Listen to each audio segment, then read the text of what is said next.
कथा श्रवण करें।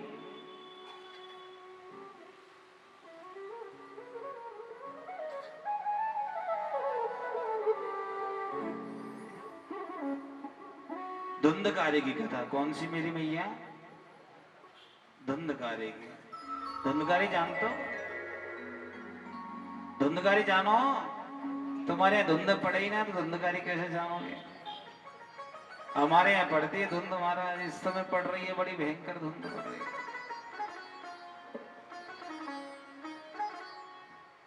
जहां धुंधला धुंधला दिखाई दे, हाँ जी, जहां धुंधला धुंधला दिखाई दे और उस धुंधले धुंधले दिखाई देने के बाद में जो नहीं हो वो काम भी करे, वो ही धुंधकारी है।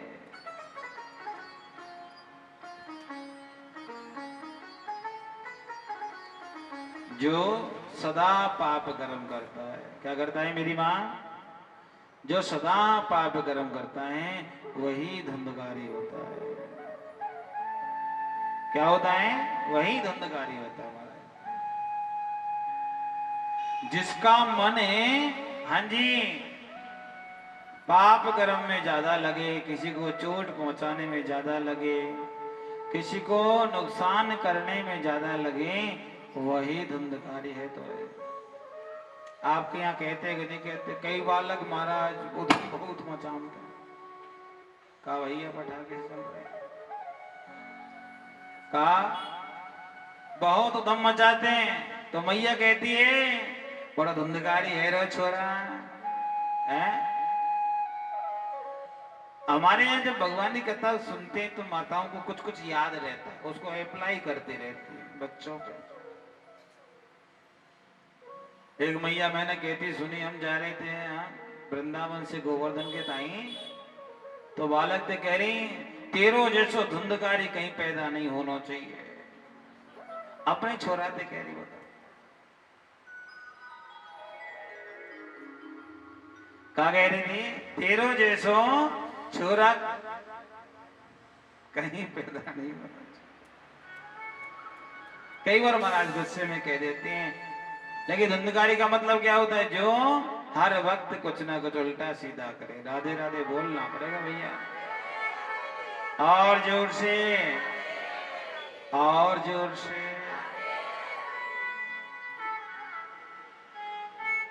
लेकिन जिसके पैदा होने से माँ बाप दुखी हो जाएं, वो भी तो है।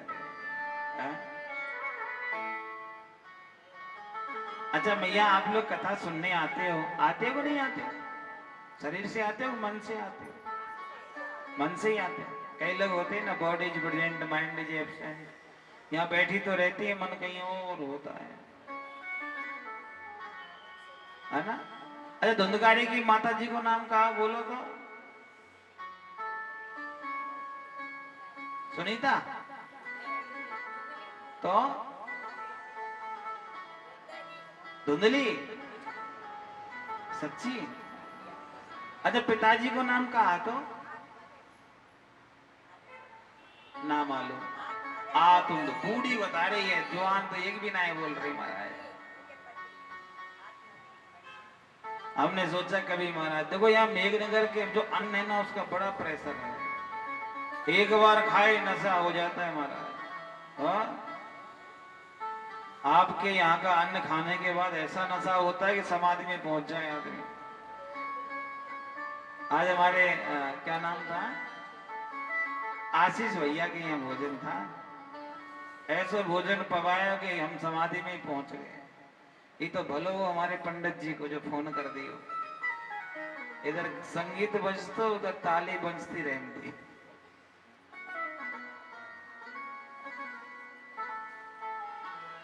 लेकिन मैं आपसे पूछना चाहता हूँ, कथा में हम लोग क्यों आते हैं? बोलो ना, हे मेरी मैया बोलो तो, कथा में क्यों आते हैं?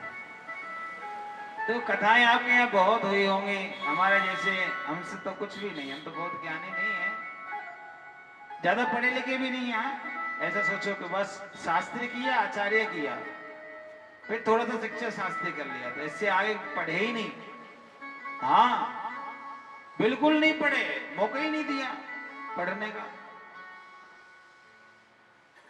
बहुत कम पढ़े लिखे हैं, बहुत ज्ञानी ज्ञानी आपके यहाँ आते होंगे कथा करने, लेकिन मैं आपसे पूछूं, आप कथा सुनने क्यों आते हो? बोलो ना। ए पीछे वाली मैया चश्मे वाली, बोलो काय को सुनने आती हो? कथा सुनने से क्या होता है? हाँ जी बोलिए तो। कथा सुनने से मन की शांति है जाती है। क्या हो जाता है? मन में शांति हो जाती है। आज देखो दुनिया में किसी से पूछो भैया शांति है, कई तो कह देते महाराज हमारे तो पड़ोस में शांति है, पड़ोसन को नाम ही शांति है। हाँ कह शांति मिल जाती है एक दो, लेकिन उनसे पूछा जाए कि तेरे मन में शांति है, बोले कि हमारा घर में तो शांति है, अभी कहीं गई है लेकिन मन में नहीं है। कहा नहीं है? मन में शांति ना है। अरे शांति कहाँ मिलती है बोलो ना। शांति कहीं ना कहीं मेरे कन्हैया की कथा में या फिर मेरे गोपाल के चरणों में मिलती है, इसके अलावा शांति नहीं मिलती। भैया सुबह से लेके शाम तक, शाम से लेके रात तक, रात से लेके फिर सुबह तक इंसान दौड़ता रहे, कुछ भी कर ले, लेकिन शांति भगवान के अलावा कहीं नहीं मिल सकती। राधे राधे बोलना पड़ेगा और जोर से, और जोर से।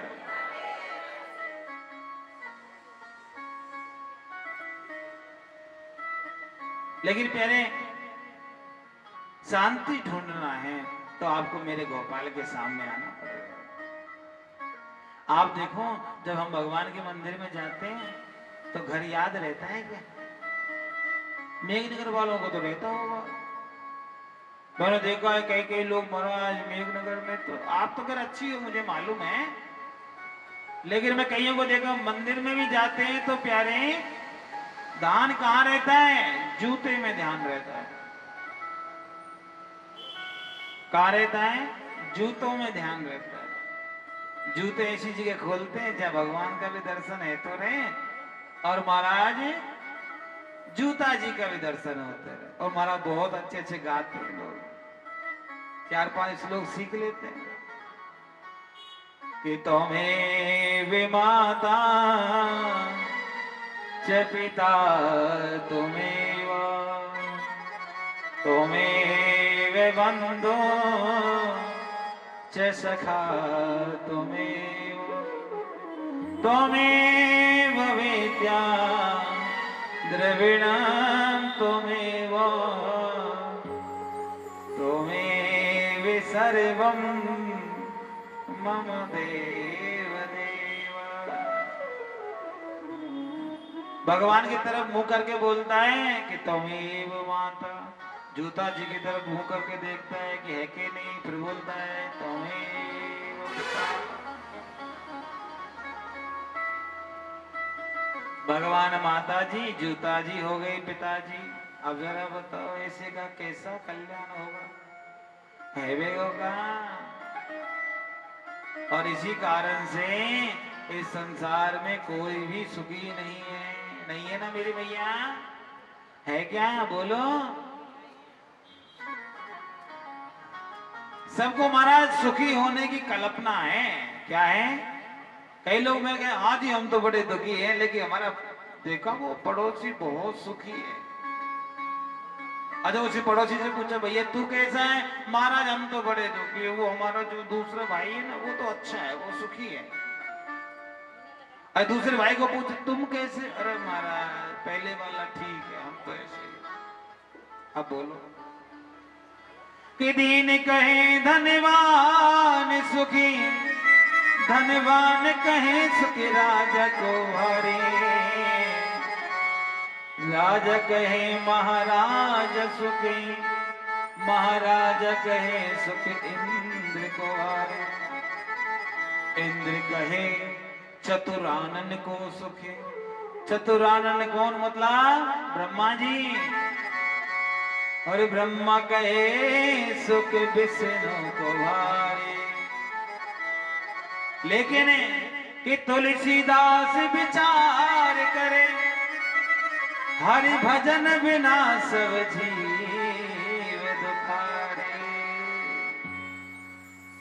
कामैया हरि भजन बिना, भैया ठीक है मस्त बता, हरि भजन बिना सब जीव दुखारे।